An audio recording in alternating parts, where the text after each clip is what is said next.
Hello! Salut!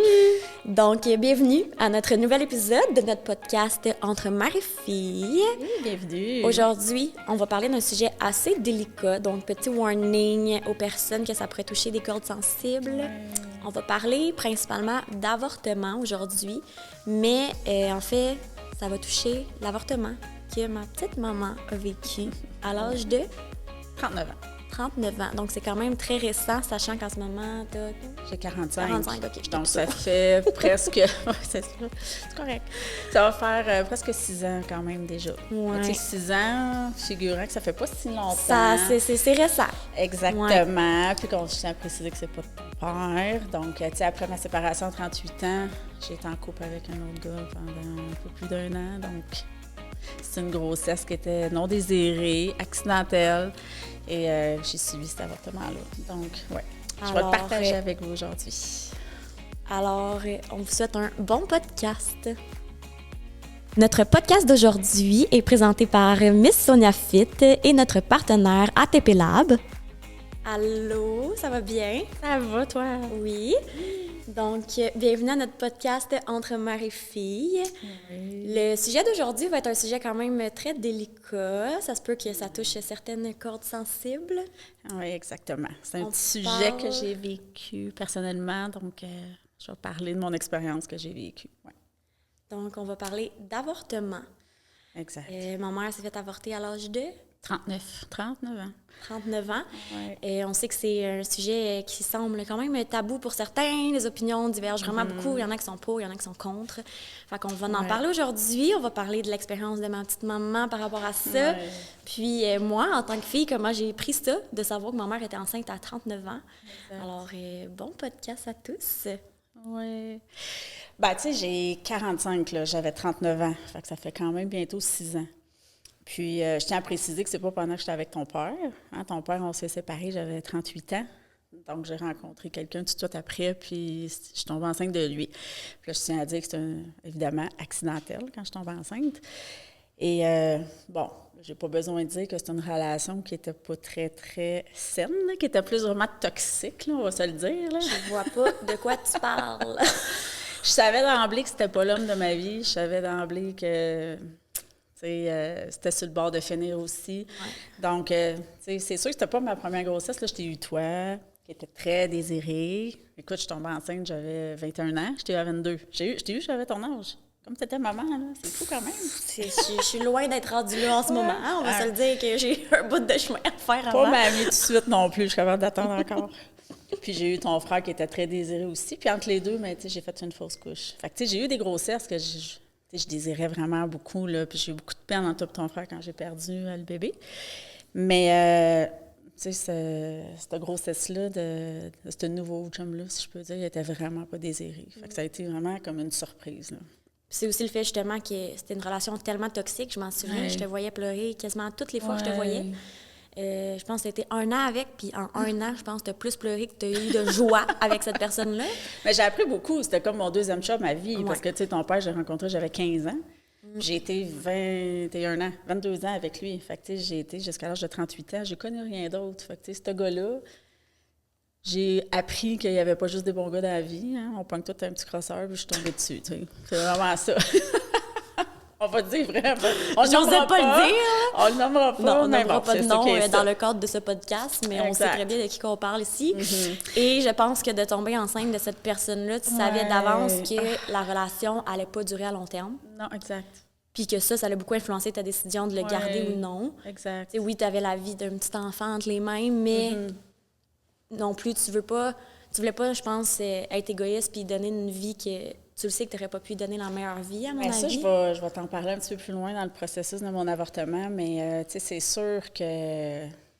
Là, je veux qu'on en parle, puis je veux que les gens soient vraiment dans l'ouverture d'esprit, puis sans jugement, parce que, tu sais, quand on prend la décision de faire une interruption volontaire de grossesse comme ça, c'est pas une décision qui est facile d'emblée, là. Tu sais, on s'entend.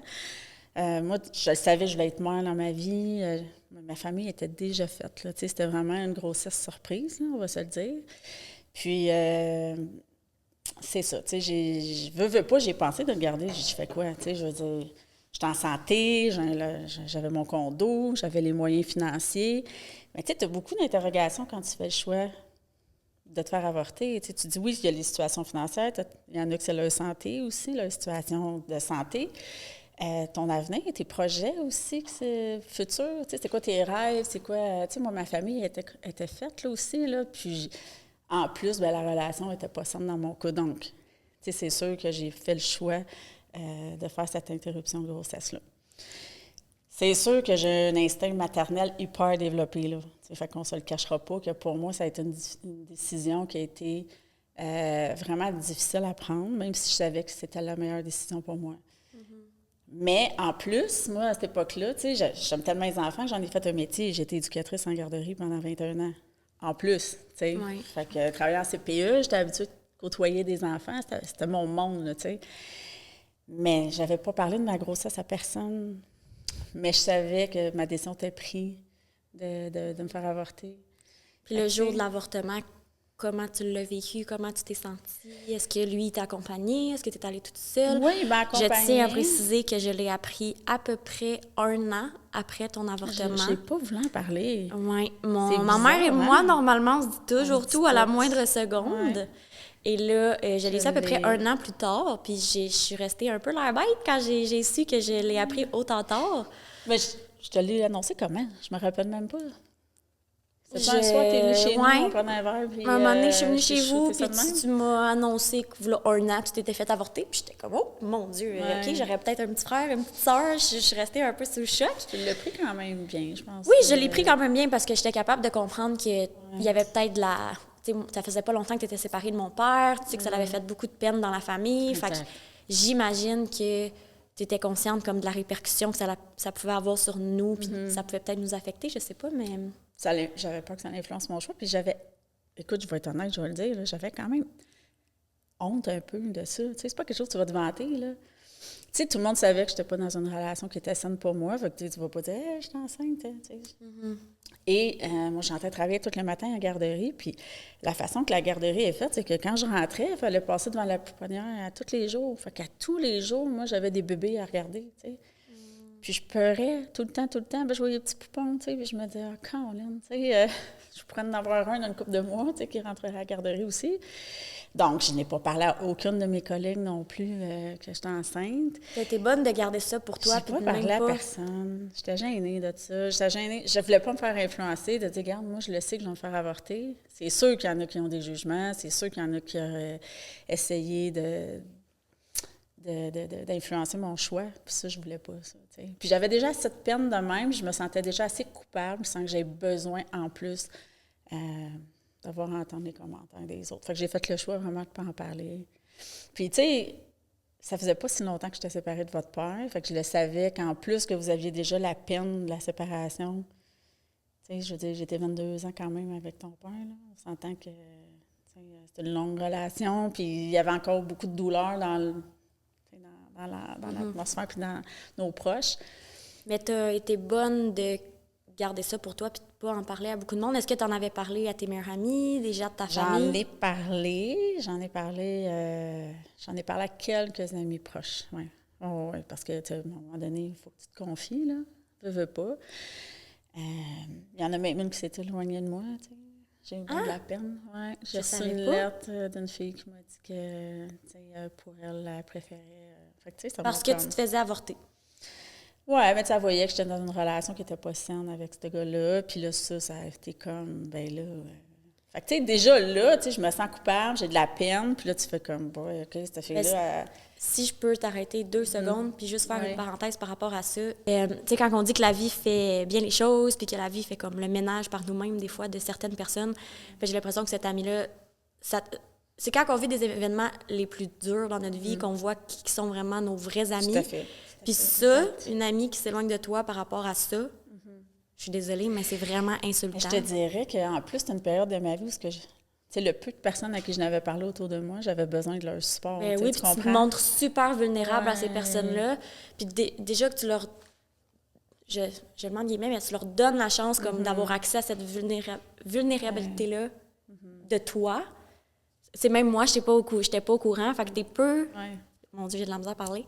Le peu d'amis qui étaient au courant de tout ça. Oui, exact. compte-toi chanceuse que la personne te fasse si confiance au point de t'en faire part. Puis toi, à la place d'être présente, ben, tu décides de t'éloigner. Ça m'a fait de la peine, je te dirais. Je savais que cette personne-là était en séparation, était déjà sensible, vulnérable. Elle avait déjà besoin de support elle-même pour vivre son propre vécu. Fait que moi, d'arriver en plus avec ma situation qui était quand même lourde, là, on va se le dire, parce que, tu sais, une grossesse... Je comprends, mais... Une interruption de grossesse, c'est pas quelque chose de joyeux non plus.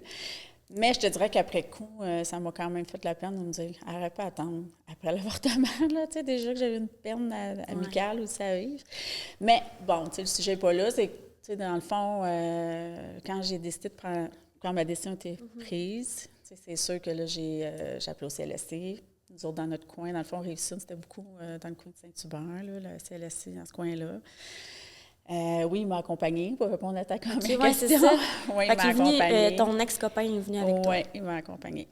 Mais pendant l'avortement, la personne ne peut pas être présente. Donc, elle m'a accompagnée jusqu'à la salle d'attente, mais quand est venu le temps de l'intervention, dans le fond, je suis rentrée seule. Je te dirais que... Tu sais, on ne sait jamais vraiment à quoi s'attendre, même s'il te prépare un petit peu. Je pense que les émotions rentrent... c'est assez... Je pense que tu disais en tout cas, je nommerai pas de nom, mais je connais d'autres personnes aussi qui ont eu un avortement. Ouais. Puis je sais que les infirmières répètent comme au moins 20 fois, est-ce que tu es sûre de vouloir te faire avorter? Est-ce que tu es sûre? Ouais, c'est ce que j'ai trouvé le plus dur. Puis je l'ai pas vécu, mais supposément que c'est vraiment dur parce que justement, comme tu as déjà assez mal, puis là, comme je le sais que c'est leur travail, puis ils n'ont comme pas le choix pour pas que tu regrettes, mais ça doit tellement être tough à la dernière seconde. Tu sais, je pense que toi aussi, c'était ça. Je te laisse en parler si tu veux, mais... Ben oui, parce que, tu sais, je veux dire, tu es quand même sûre de ton choix, mais eux autres, ils le remettent. Puis je le sais, puis je comprends qu'ils veulent s'assurer que tu es certaine de ton choix, mais, tu sais, ils te leur demandent, puis ils te leur demandent tout le temps, tu sais. Puis, on va juste s'assurer, est-ce que vous êtes certaine de votre choix, madame? Tu sais, oui, je vais le faire avorter, c'est correct. Fait que là, ils donnent je l'ai vu avec une médication, là, tu sais, comme somnolent, ou tu es dans un état somnolent un peu, ça baisse ton stress. Là, après ça, tu sais, ils font une échographie pour juste aller calculer un peu le nombre, tu sais, être sûr le nombre de semaines que tu as. Puis, ça doit être tough. Oui, bien, tu as le choix de regarder ou pas regarder. Puis là, ils m'ont dit, est-ce que vous voulez regarder ou pas? Puis là, j'ai dit oui. Ils ont dit, vous êtes sûr que vous voulez regarder? J'ai dit oui. Fait qu'ils ont tourné l'écran. Ça doit pogner au cœur. Là, tu vois son petit cœur battre, tu sais. Tu fais comme, tu sais, vas-tu vraiment faire ça, tu sais? Je voyais la petite poche avec le liquide amniotique, puis j'étais comme, Petit cœur. Et je me rappelle à ce moment-là, tu sais, d'y avoir parlé, tu sais. Je me suis dit, tu sais, c'est pas parce que j'aime pas les enfants, puis c'est pas parce que, tu sais, j'ai pas d'amour à te donner, mais... Je le sais que tu n'aurais pas un bon papa, puis je le sais que tu n'aurais pas une belle vie. C'est pas ça que je souhaite pour toi. T'sais. Puis je me suis excusée. T'sais. Fait que c'est tout un processus, autant émotionnel, psychologique, qui est difficile de dire, regarde, je fais le choix de le faire. Puis là, ben, tu as l'infirmière qui te le répète 22 fois, t'es sûre, t'es sûre, t'es sûre. T'sais. Mais je me rappelle avant de m'endormir, juste avant, elle dit, on va vous le demander une dernière fois. Puis j'éclate en sanglots, tu sais. J'ai dit, oui, mais là, je suis pas avec un bon gars, puis là, je vais tomber de même monoparentale, ma vie, ça va être de la merde. Puis là, j'ai éclaté, là, tu sais, je me rappelle, là. T'as comme les nerfs qui relâchent. Oui. Puis là, elle me flattait les cheveux, tu sais, c'est correct. Elle dit, regarde, c'était la dernière fois que je te le demandais, on a compris, tu sais. Fait que, je te ils n'ont pas le choix, j'imagine, parce que justement, ils veulent pas que tu regrettes après, une fois qu'il est trop tard. Fait qu'ils n'ont pas le choix d'être certaines, mais ça doit être dur de te le faire demander plein de fois. Mais tu sais, je commençais ma vie quand même seule, sans ton père. J'avais mon condo, j'avais mes rêves, j'avais comme plein de projets. Tu étais rendue à un stade de ta vie où est-ce que tu commençais ta business de Miss Sonia Fit dans pas long. Fait que tu commençais ta nouvelle business d'entraînement, tu avais plein de projets en tête. Tu faisais... Les enfants, vous étiez grands, tu sais. Tu faisais des compétitions, justement, à ce moment-là. Tu t'entraînais beaucoup. Il y a plein d'éléments qui faisaient en sorte que tu étais rendue tellement ailleurs dans ta vie. Oui, c'est ça, exact. Qu'avoir des enfants.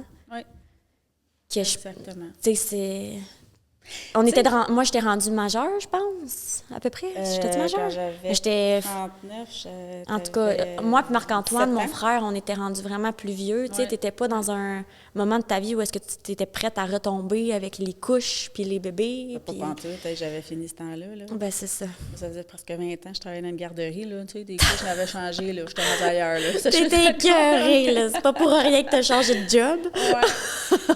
Puis, tu sais, je lisais, puis il disait que, tu sais, mondialement, là, ils disent qu'il y a 3 grossesses sur 10 qui se terminent par un avortement. C'est quand même 30 des grossesses. Puis, juste aux États-Unis, c'est 40 C'est 2 grossesses sur 5. C'est énorme, là, C'est quand fou. même, quand tu y penses.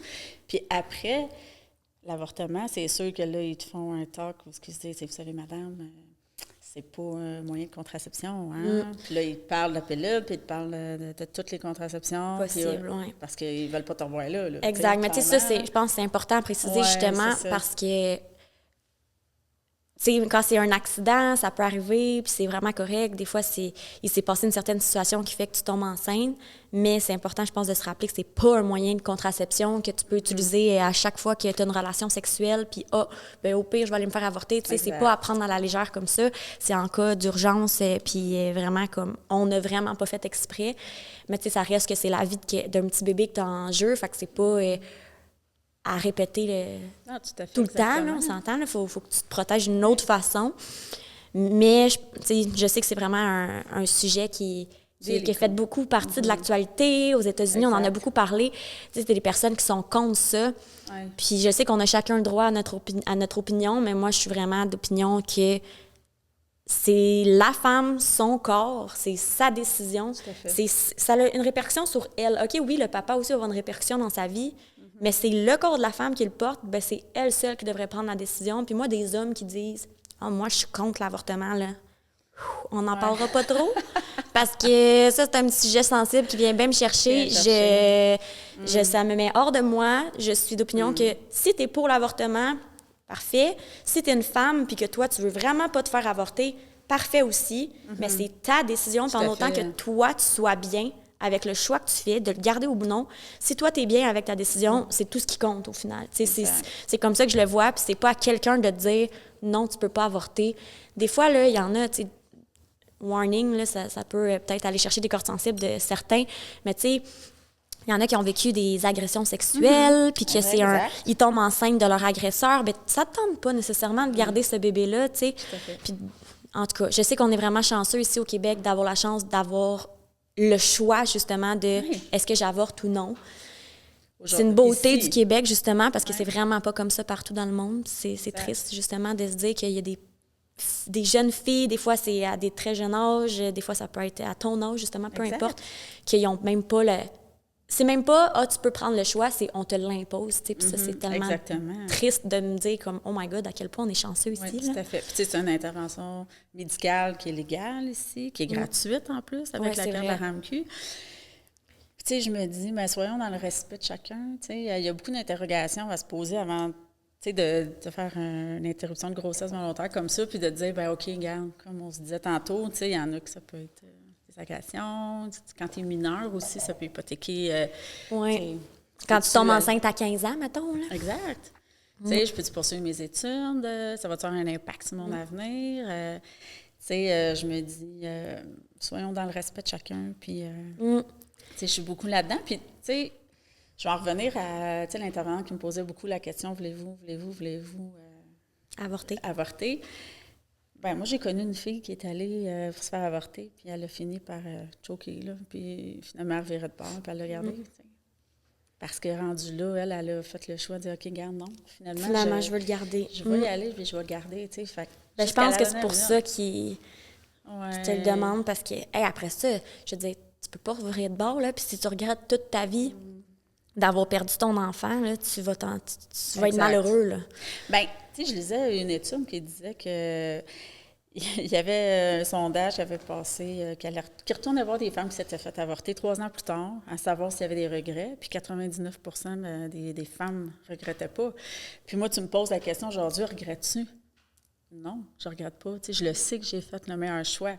Mais à chaque année, tu penses à l'âge qu'il y aurait. Hein? Tu m'as déjà dit ça, me semble. Bien, je te dirais, J'avais fait le parallèle avec un petit gars de la garderie quand je travaillais là. Tu sais, je savais qu'il y avait une maman qui venait de tomber enceinte. Fait quasiment en même temps que toi. Oui, fait qu'à chaque fois, je le voyais quand il était arrivé à la garderie, je me disais, ah, mon bébé, il y aurait cet âge-là. Il y aurait cet âge-là. Ouais. Puis jusqu'à temps que je quitte la garderie, là, c'est sûr que je faisais comme la comparaison avec ce petit gars-là.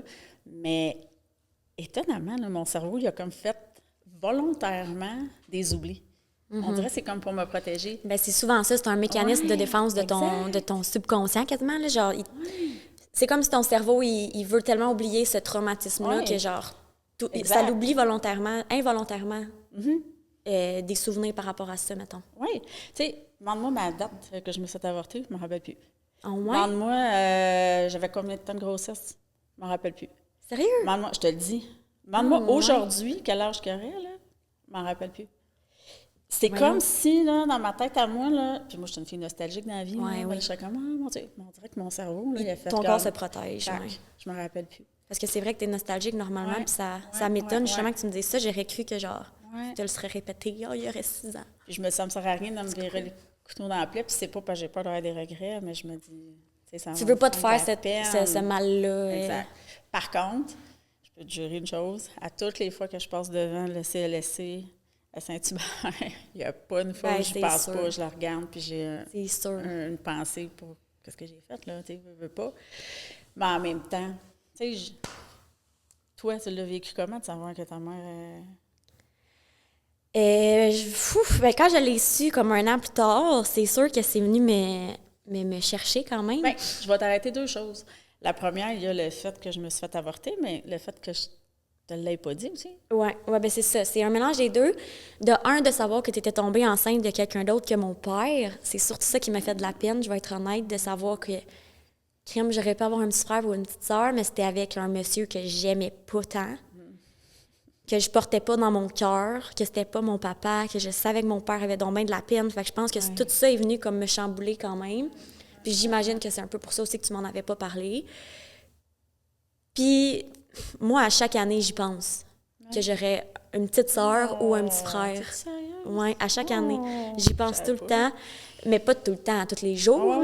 Mais comme au moins, tu sais, ça m'arrive de temps en temps de penser, genre, des fois, je vois des enfants ou je sais pas, là, que ça me vient à l'esprit, puis je me dis, hey, j'aurais peut-être une petite sœur d'à peu près 5-6 ans, tu sais, genre. Puis là, ça m'arrive que ça m'effleure l'esprit, justement. Puis, tu sais, j'ai toujours rêvé d'avoir une petite sœur. Fait que des fois, puis, tu sais, je comprends 100%, là, puis ça serait égoïste de me dire, ah, j'aurais voulu que tu le gardes, là, tu sais. Mais des fois, j'y repense, puis je me dis, peut-être j'aurais eu ma petite sœur que j'ai toujours voulu, tu sais. Puis là, j'y repense, mais je le sais que c'était pour le mieux, puis qu'au final, je veux dire, je comprends à 100% tes raisons, puis c'est tellement comprenable.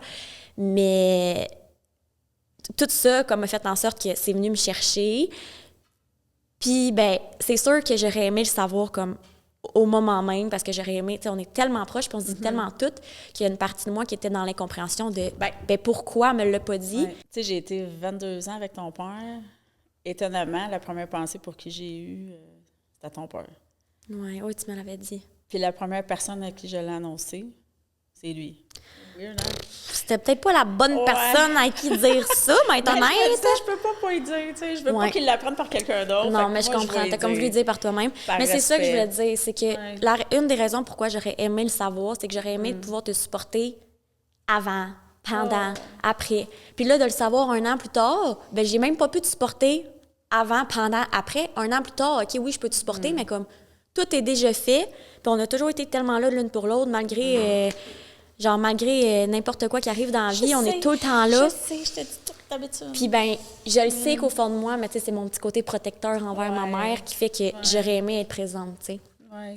Mais sache que, tu sais, j'en ai parlé à partir du moment où je me suis sentie prête. Ben oui, puis je le respecte à 100%, sachez. On a chacun notre rythme. Puis, tu sais, j'ai beaucoup d'empathie pour les femmes qui prennent ces décisions-là, parce que c'est des décisions qui sont pas faciles. Tu sais, puis soyons dans le respect de chaque fille, de chaque situation.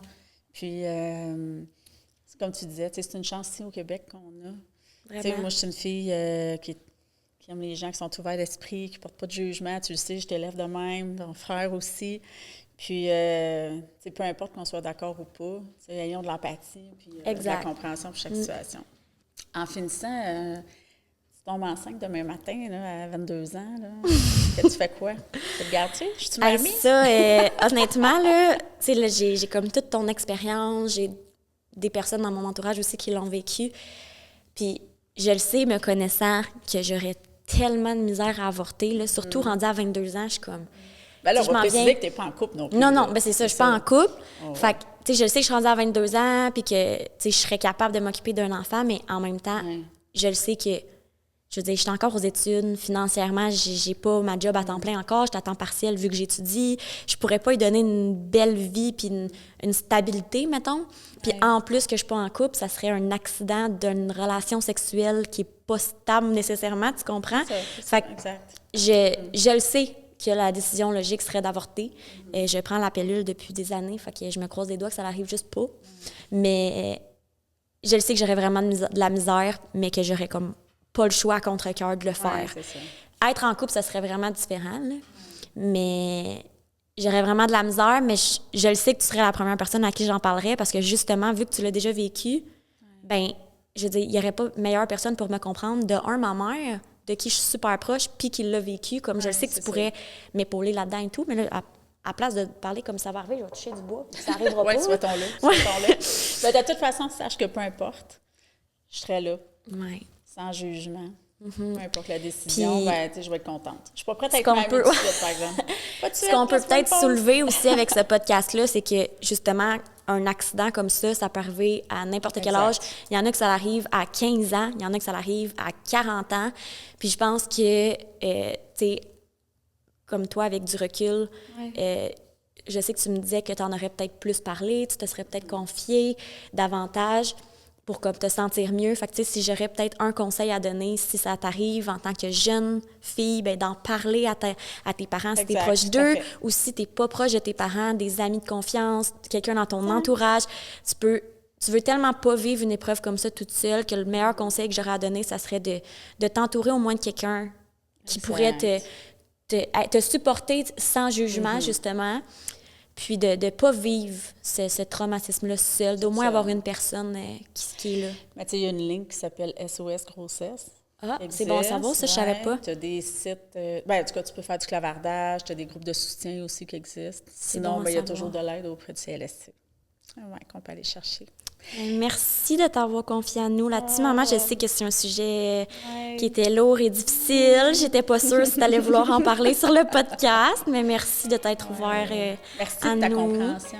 Merci d'avoir respecté mon rythme. Tu sais qu'on est super proches, on se dit tout. Puis je me dis que quand je me suis sentie prête d'en parler, j'ai pas eu de jugement. Je le sais que... Vous êtes heureux malgré ma décision. Puis, on fait un petit cheers à notre petit ange. On lui fait un petit cheers. Cheers. Cheers à je t'aime, Audrey. petit frère ou petite sœur.